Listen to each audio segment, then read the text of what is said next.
저는 하버드 대학교 케네디 스쿨에서 아시아 경제 발전을 연구하는 마이클 존슨입니다. 지난 15년간 동아시아 경제 기적을 연구해 왔지만 오늘 여러분께 들려드릴 이야기만큼 충격적인 사례는 없었습니다. 사실 저는 처음에 이 데이터를 믿지 않았어요. 하버드 와이드너 도서관 지하 3층에서 한국 관련 자료를 뒤지고 있었는데 한 장의 보고서가 제 눈을 사로잡았습니다. 세계은행이 1975년에 발간한 아시아 철강산업 보고서였죠. 그 보고서 87페이지에 이런 문장이 있었어요. 한국의 포항제철소는 세계 제철소 건설 역사상 최단 기록인 39개월 만에 완공되었다. 이는 기존 상식을 완전히 뒤바꾸는 사례다. 저는 그 자리에서 얼어붙었습니다. 제가 알고 있던 상식으로는 말이 안 됐거든요. 대형 제철소는 보통 7년에서 10년이 걸려요. 기술이 발달한 지금도 5년은 좋게 걸리는데 1970년대 한국에서 3년 만에 완공했다고요? 더 놀라운 건 그 다음 문장이었어요. 당시 한국의 1인당 국민소득은 $250에 불과했으며 제철 기술은 전무한 상태였다. 저는 즉시 동료 교수들에게 이 자료를 보여줬습니다.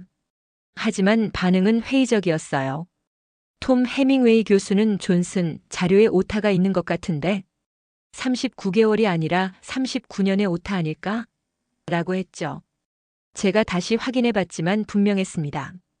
39개월, 즉 3년 3개월이 맞았어요.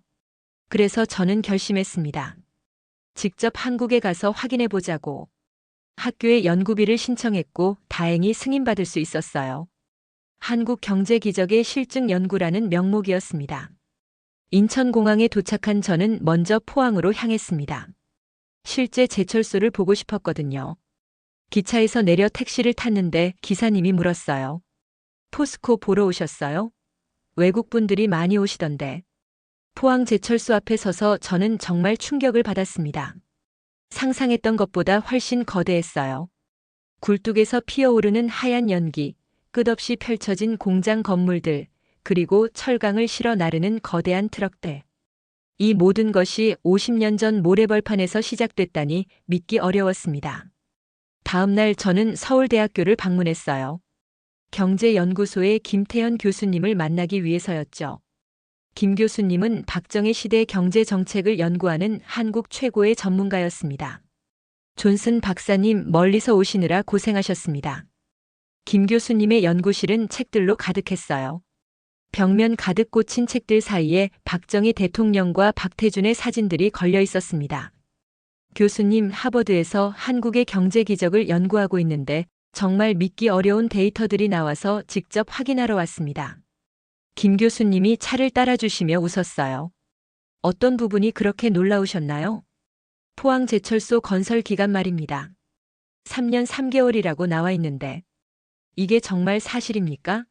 저희가 알고 있는 상식으로는 도저히 이해가 안 되거든요. 김 교수님의 표정이 갑자기 진지해졌습니다. 존슨 박사님, 그건 정말 빙산의 일각이에요. 진짜 놀라운 건 따로 있거든요. 더 놀라운 게 있다고요? 당시 전 세계가 불가능하다고 했던 프로젝트였어요.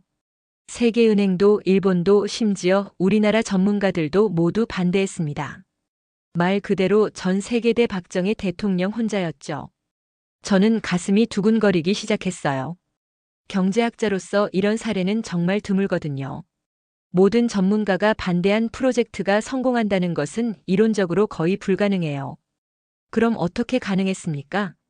김 교수님이 자료 상자를 꺼내시며 말했습니다. 그게 바로 오늘 제가 들려드릴 이야기입니다. 한 사람의 비전이 어떻게 불가능을 가능으로 만들었는지 말이에요. 김 교수님이 1950년대 한국 사진들을 보여주셨어요. 정말 충격적이었습니다. 서울도 지금과는 완전히 달랐어요. 기와집들과 흙길, 그리고 곳곳에 전쟁의 상흔이 남아 있었죠. 우선 당시 상황부터 설명해 드릴게요. 1958년 우리나라가 어떤 상황이었는지 상상할 수 있으세요? 저는 고개를 저었습니다. 사진으로만 봐도 상상이 안 됐어요. 1인당 국민소득이 $90도 안 됐어요. 지금 미국 기준으로 보면 아프리카 최빈국보다도 가난했죠. 전체 인구의 80%가 농업에 종사했고 공업이라고 할 만한 것도 거의 없었어요. 김 교수님이 당시 통계 자료를 보여주셨습니다. 정말 참담한 수치들이었어요. 수출은 고작 5천만 달러였어요. 지금 한국의 하루 수출액보다도 적었죠. 주요 수출 품목이 뭔지 아세요? 명태, 김, 미역 같은 수산물이었어요. 그런 나라에서 제철소를 꿈꾼다는 것은 완전히 미친 소리였죠. 하지만 박정희 대통령이라는 분이 있었어요. 1965년 미국을 방문하시게 됐거든요. 김 교수님이 박정희 대통령의 미국 순방 사진을 보여주셨습니다. 흑백 사진 속 박정희 대통령은 정말 진지한 표정이었어요. 피츠버그 US 스틸 제철소를 방문하신 거죠. 그곳에서 뭘 보셨는지 아세요? 저는 피츠버그를 알고 있었어요. 미국 철강 산업의 심장부였죠. 끝없이 펼쳐진 용광로들, 하늘 높이 치솟는 굴뚝들, 강물처럼 흘러나오는 쇳물, 그리고 수만 명의 노동자들이 철강을 만들어내는 장관을 보신 거예요. 김 교수님이 생생하게 묘사해 주셨어요. 코퍼스 회사 포이 회장이 직접 안내했어요. 각하 보시다시피 철강이야말로 모든 산업의 기초입니다. 자동차, 선박, 건설, 기계 모든 것이 철강에서 시작됩니다.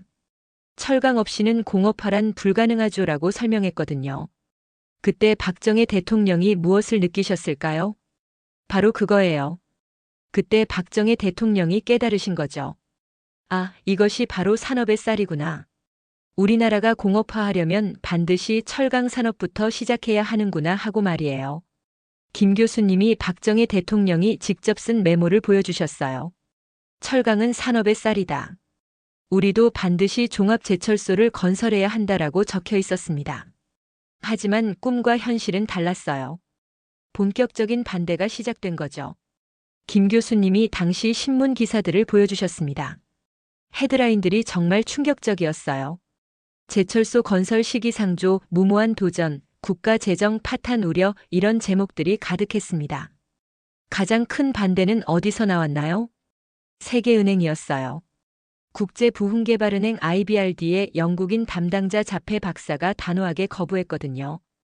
김 교수님이 당시 세계은행 보고서를 보여주셨어요. 빨간 펜으로 REJCTED라고 큰 글씨가 써 있었습니다. 자페 박사가 뭐라고 했는지 아세요? 한국은 아직 시기상조입니다. 1인당 국민소득이 100달러도 안 되는 나라가 무슨 제철소입니까? 기술도 없고 자본도 없고 시장도 없어요. 실패할 게 뻔한 사업에 돈을 댈 수는 없다고 했죠. 저는 고개를 끄덕였습니다. 경제학적으로 보면 합리적인 판단이었어요. 일본 반응은 더 가혹했어요. 야와 타제철 회장이 이렇게 말했거든요. 한국 같은 소규모 경제는 5만 톤급 소형 공장이면 충분할 겁니다. 100만 톤급 대형 제철소는 꿈도 꾸지 마세요라고요. 정말 냉혹하네요. 국내 반응은 어땠을까요? 더 심했어요. 당시 최고 경제 전문가들이 모여서 반대 성명을 발표했거든요. 김 교수님이 당시 신문을 보여주셨어요. 경제학자 27명 공동 성명이라는 제목이 눈에 띄었습니다. 뭐라고 했나요? 그 막대한 자금으로 농업 기반 시설을 확충하거나 경공업 공장을 여러 개 건설하는 것이 훨씬 현실적이고 효율적이다. 제철소는 시기상조라고 했어요. 야당 반응은 어땠나요? 아예 발발 뛰었죠.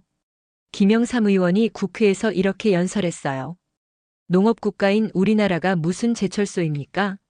그 돈이면 농민들에게 얼마나 많은 도움을 줄 수 있겠습니까? 이는 농민을 무시하는 처사입니다라고요. 김 교수님이 당시 국회 속기록을 보여주셨어요. 정말 격렬한 토론이 벌어졌더군요.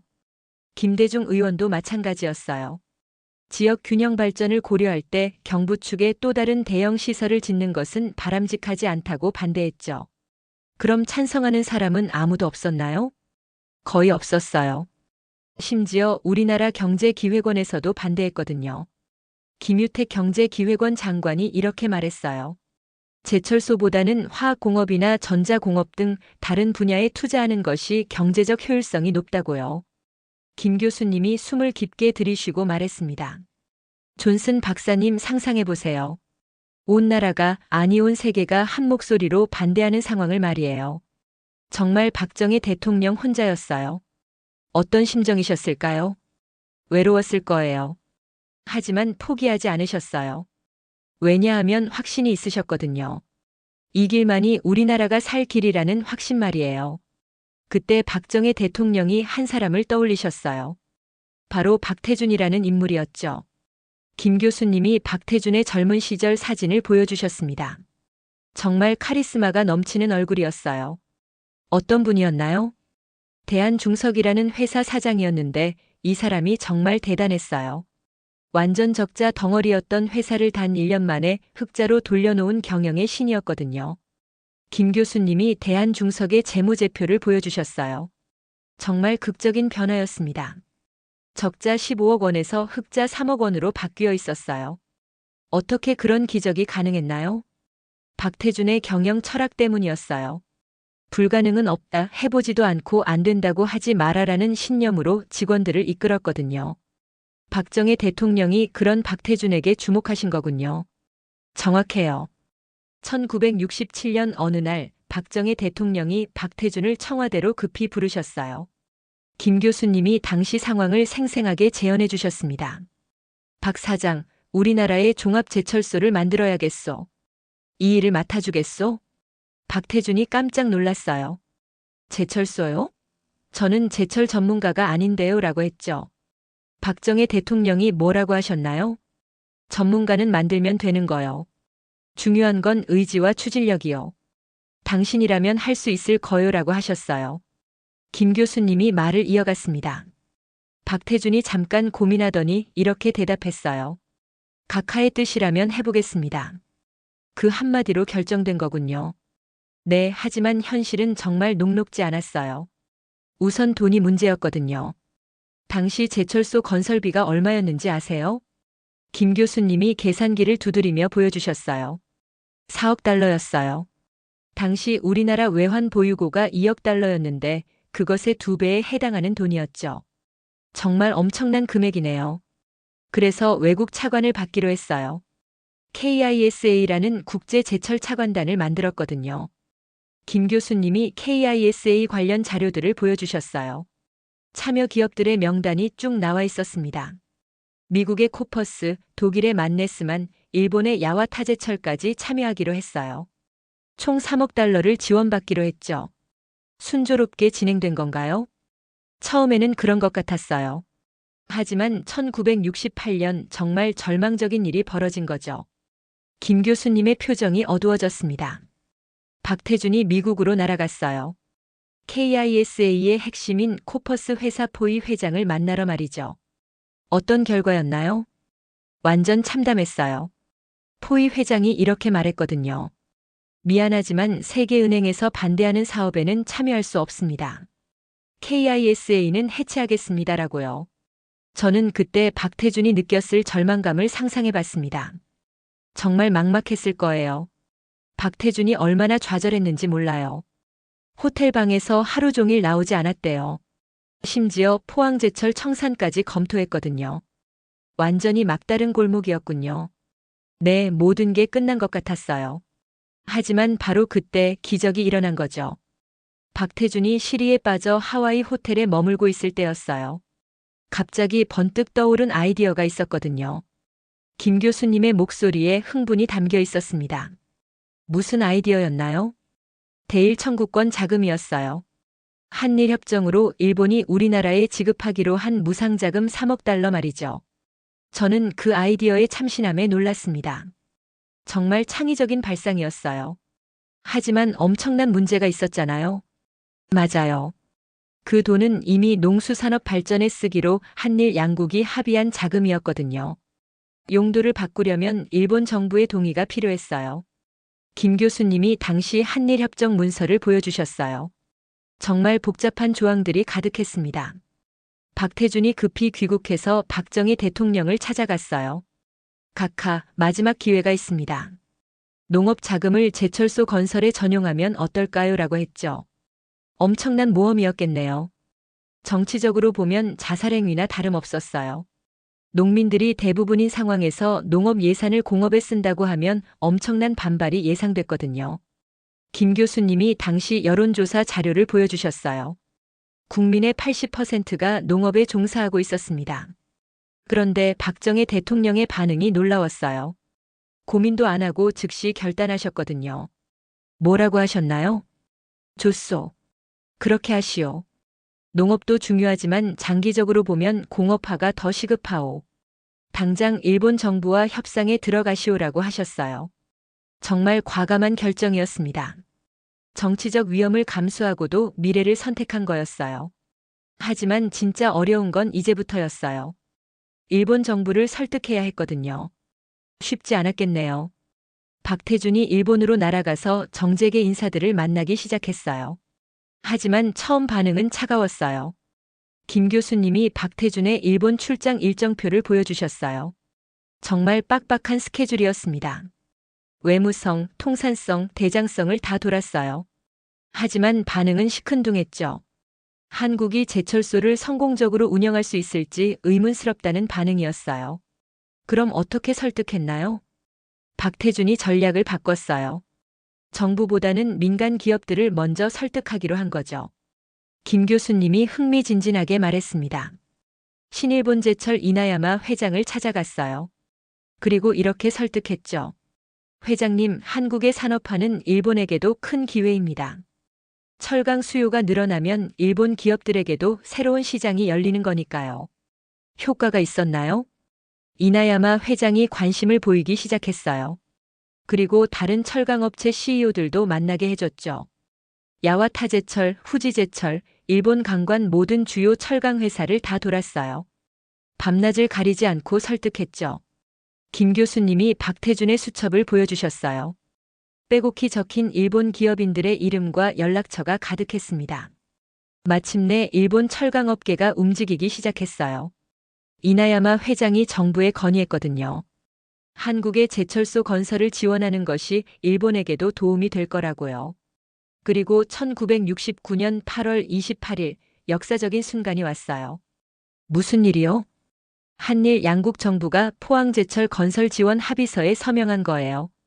일본이 대일 청구권 자금의 제철소 전용을 공식 승인한 거였죠. 저는 정말 놀라웠습니다.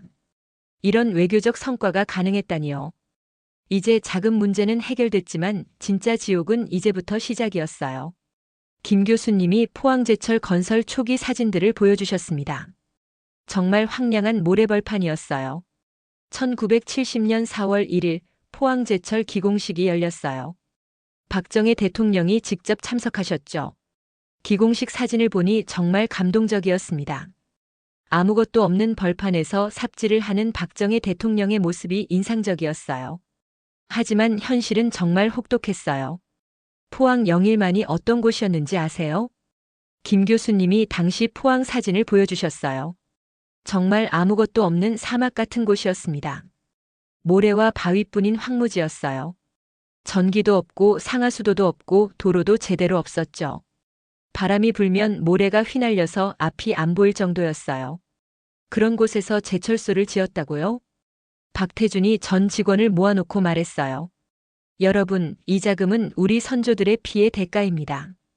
일제강점기 우리 민족이 흘린 피와 눈물의 대가로 받은 돈이에요.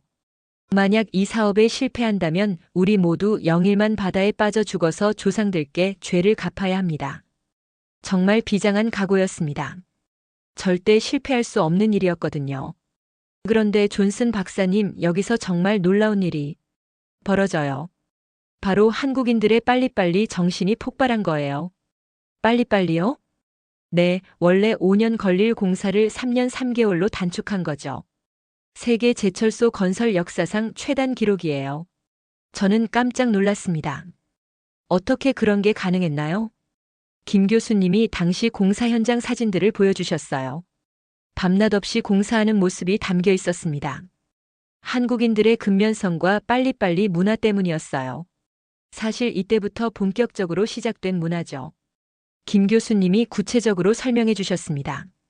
24시간 3교대로 돌관 공사를 했어요. 일요일이라는 개념이 없었죠. 새벽 5시부터 밤 11시까지 계속 공사했어요. 정말 대단하네요. 콘크리트 양생 시간도 획기적으로 단축했어요. 보통 7일 기다려야 하는데 특수 첨가제를 써서 3일로 줄였거든요. 김 교수님이 당시 공사 일지를 보여주셨어요. 매일매일의 진행 상황이 빼곡히 적혀 있었습니다. 설비 설치도 동시다발적으로 진행했어요. 보통은 순서대로 하나씩 설치하는데 한국은 여러 개를 동시에 설치했거든요. 위험하지 않았나요? 물론 위험했죠. 하지만 시간을 아끼기 위해서 감수했어요. 박태준이 직접 현장을 뛰어다니며 독려했거든요. 김 교수님이 박태준의 현장 모습을 담은 사진을 보여주셨어요. 헬멧을 쓰고 작업복을 입은 모습이 정말 인상적이었습니다. 일본 기술자들이 완전히 놀랐어요. 이런 속도는 세계 어디서도 본 적이 없다고 했거든요. 외국인들 반응이 어땠나요? 처음에는 불가능하다고 했어요.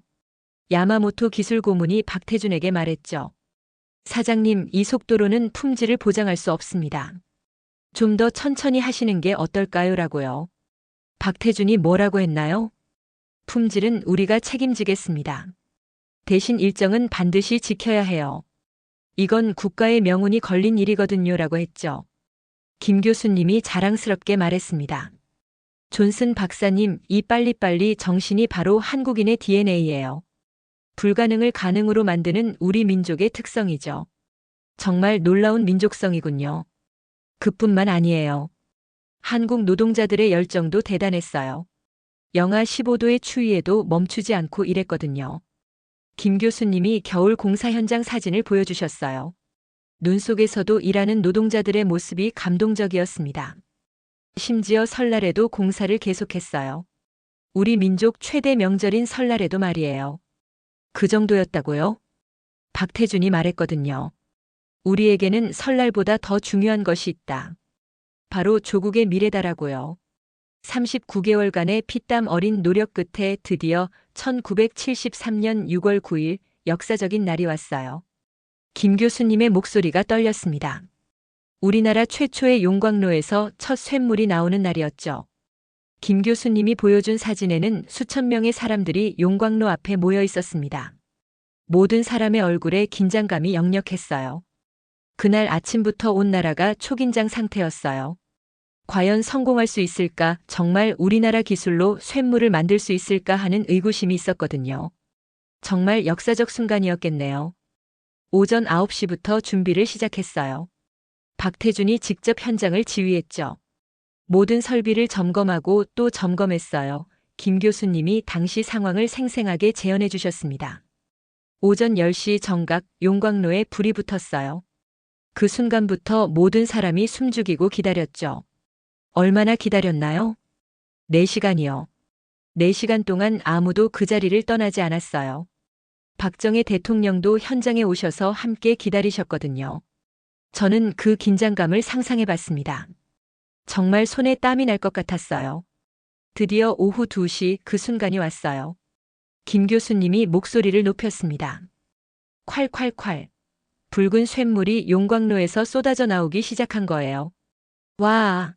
수천 명의 사람들이 일제히 환성을 질렀어요. 박태준이 눈물을 흘리며 소리쳤죠. 해냈다. 우리가 해냈어. 대한민국이 해냈다고요. 김 교수님도 그 감동을 떠올리며 눈물을 글썽이셨어요. 박정희 대통령도 감격하셨어요. 박태준의 어깨를 두드리며 말씀하셨죠. 수고했어. 정말 수고했어. 이제 우리나라도 떳떳한 공업국이 됐소라고요. 정말 감동적이네요. 하지만 이게 끝이 아니었어요. 진짜 축제는 1973년 7월 3일에 벌어졌거든요. 김 교수님이 준공식 사진들을 보여주셨어요. 정말 장관이었습니다. 정식 준공식이 열렸어요. 광화문 사거리에 대형 아치가 세워졌고 전국이 축제 분위기였죠. 준공식 사진을 보니 온 나라가 들떠있는 모습이 느껴졌어요.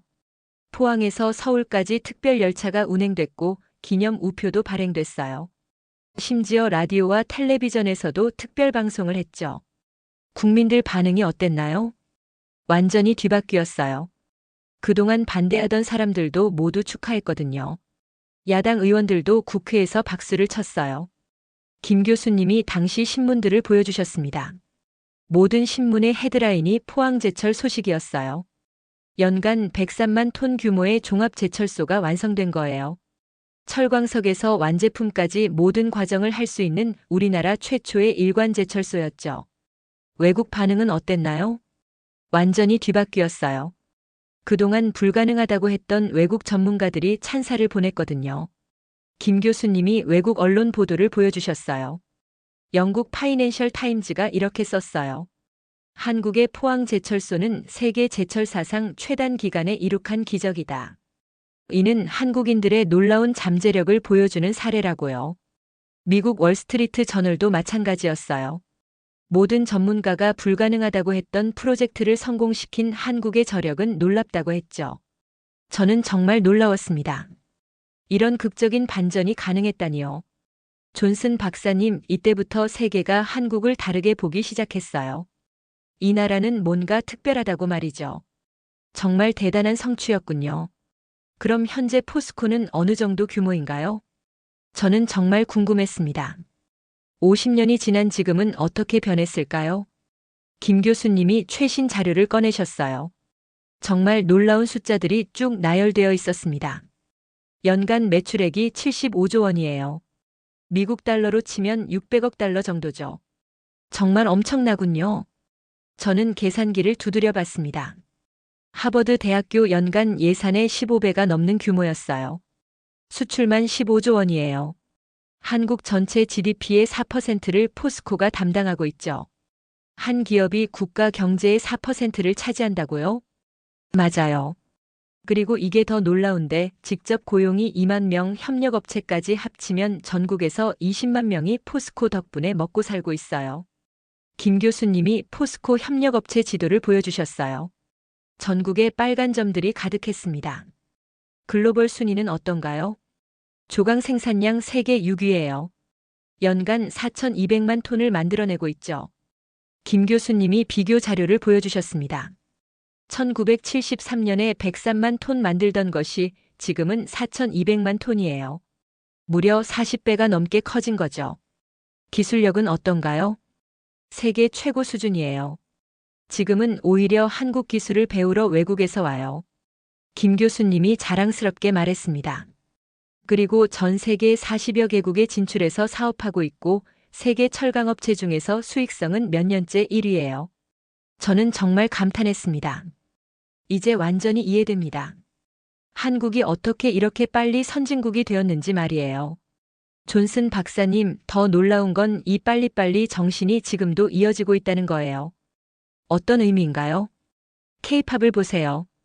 방탄소년단이 전 세계를 석권하는 속도가 얼마나 빨랐어요? 반도체도 마찬가지고 전자제품도 그렇고 모든 한국 기적의 DNA가 바로 이 빨리빨리 정신이에요. 김 교수님이 K-팝과 반도체 관련 자료를 보여주셨어요. 삼성이 반도체 1위가 되기까지 걸린 시간도 다른 나라보다 훨씬 빨랐어요. 현대자동차가 글로벌 브랜드가 되는 속도도 마찬가지고요. 정말 놀라운 민족이군요.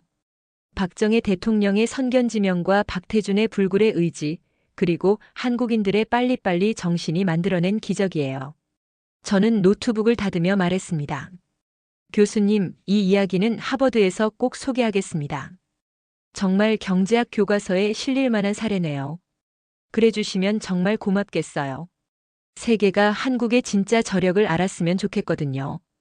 김 교수님이 마지막으로 말씀하셨어요. 존슨 박사님, 한국에는 이런 기적 같은 이야기들이 정말 많아요.